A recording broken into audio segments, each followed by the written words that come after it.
purpose, as the judge has been retired and is no longer a judge in whose respect the tribunal could make any binding recommendations to His Excellency for his removal or otherwise. There is the chairperson of the tribunal that was investigating bribery allegations against retired Supreme Court Judge Justice Philip Tunoi, and Murimi Mwangi has definitely been following up that story for us. Murimi, with that decision made by the Sharad Rao-led team and the grave allegations put out against the former or the retired Supreme Court Judge, what next? What should we expect in the afternoon when they reconvene, of course, and as far as this case is concerned? Now, Akisa, as the tribunal reconvenes for what is arguably the very final sitting in the afternoon, what we expect to happen is, of course, to hear from the advocates representing the suspended judge, and arguably the meat of that, allegations that had been raised against the judge are based on a certain meeting that allegedly happened before on the August the 27th in 2014 between Tunoi and Kidero, and that has been the subject for discussion here before the tribunal, and glaring discrepancies emerged from the reports that were given as to where each of the parties that had been alleged to be there were, as at the time when the accuser claims that the judge and the Nairobi governor, or through their agents, there was allegedly that meeting. And therefore, perhaps what we expect in the afternoon would be a rebuttal from the advocates representing the judge regarding whether there's any veracity to those allegations that had been raised. Because remember, when Inspector Monica Githaiga, who is attached to the Directorate of Criminal Investigations, came to testify here, her statement was that from the assessment of the mobile data records provided by Safaricom, one of the people, in this case the accuser, Geoffrey Kiplagat, was away in Makadara, as at that time Justice Tunoi was within the premises of the Supreme Court. Nairobi Governor Evans Kidero was away, and therefore the fact that the establishment of the alleged meeting on the 27th of August 2014 had not happened as up to now when the tribunal ceases to sit will, of course, arguably form one of the key reactions from the advocates representing Justice Tunoi in giving their comment on that report that now heads over to President Uhuru Kenyatta, arguably not to prescribe any disciplinary action against the judge, but as a record of what happened during the sittings of the tribunal before Justice Tunoi was declared a retired judge. All right. Thank you very much, Murimi, for giving us those updates here on Newsdesk. Murimi Mwangi is joining us, or was joining us, from the anniversary TARS, where the Sharad Rao-led team is holding their final sitting with regards to the case against retired Judge Philip Tunoi. All right, let's now link up with the director of Article 19, and that is Henry Minor, now joining us via phone. Of course, still on this story on the fate of retired Judge Philip Tunoi. Henry Minor is the director of Article 19, now joining us via phone. Thank you very much for joining us on Newsdesk. And seeing as or looking at this recent developments of the tribunal now not sitting anymore, or this is their final sitting, what should we expect next? I think there are two basic things to expect. One is that a report would be shared with the president, but the report may, on one direction, be inconclusive, meaning that it did not manage to get everyone who was supposed to witness to share their testimony before they could have arrived at a conclusive verdict. But on another end, they could offer a report that has conclusive findings based on the witnesses and the people they summoned to appear before the court. Either way, the likely ramification is that in the report, they could find retired Justice Tunoi culpable for corrupt acts, which would mean that he could still be able to be investigated by different anti-corruption agencies and a case preferred against him. In another way, they could also find that he wasn't culpable and therefore the matter rests there.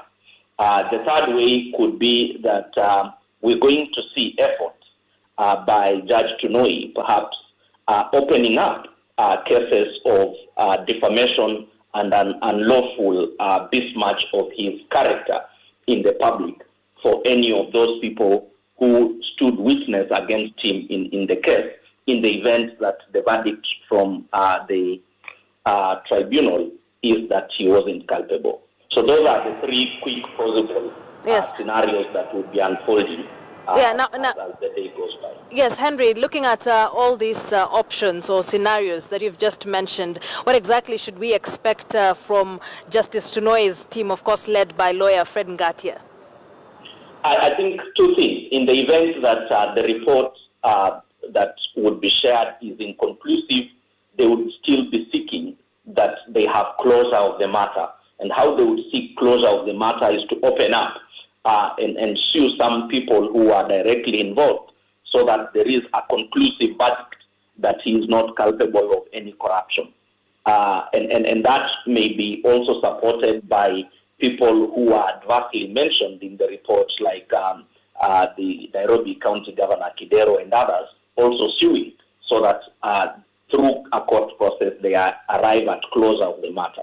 But the second thing is the president could easily, on receiving the report, make a statement that indicates that he has closed the matter, and having gone through the process, nobody was found culpable, and that marks the end of it.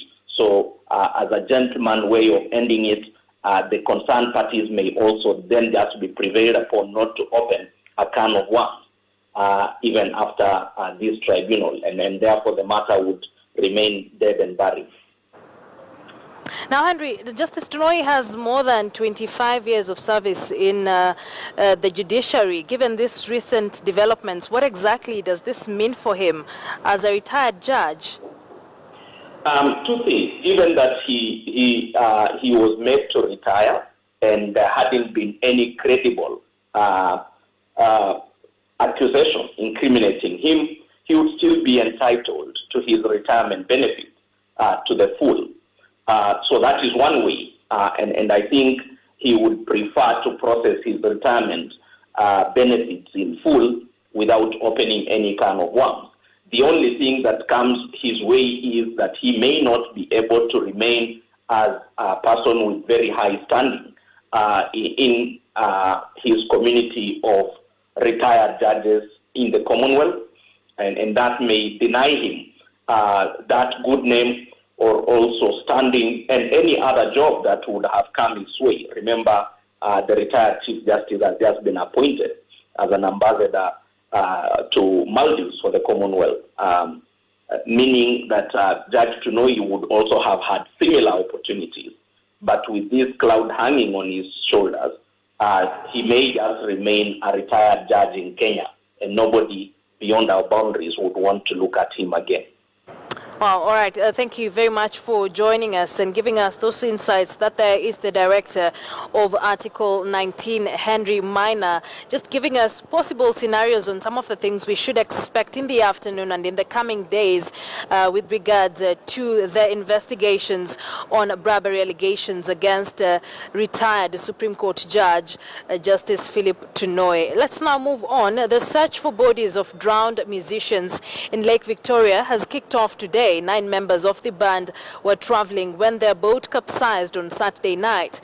Let us now join our reporter Rashid Ronald, who is with the search. We'll definitely be linking up with Rashid Ronald just to find out how far this search has gone and whether there's any luck with the teams that are there. 9 members of a particular band are said to have drowned.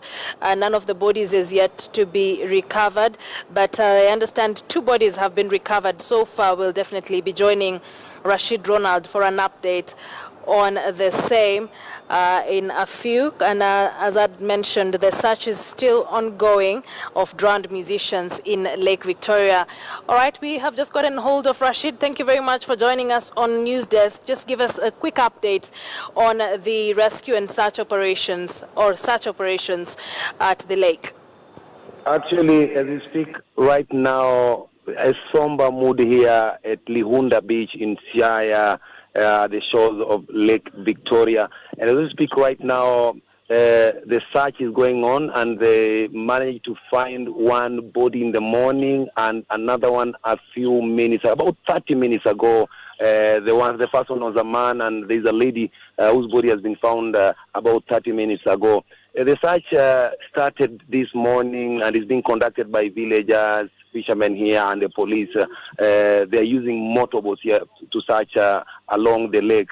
Their bodies have been wrapped and actually tied at the shore here, because they are saying that they are not going to be taken. They are not going to be taken to the mortuary. According to the beliefs here, they have to remain here until the other 7 bodies are retrieved. That is according to the culture here. Back to you.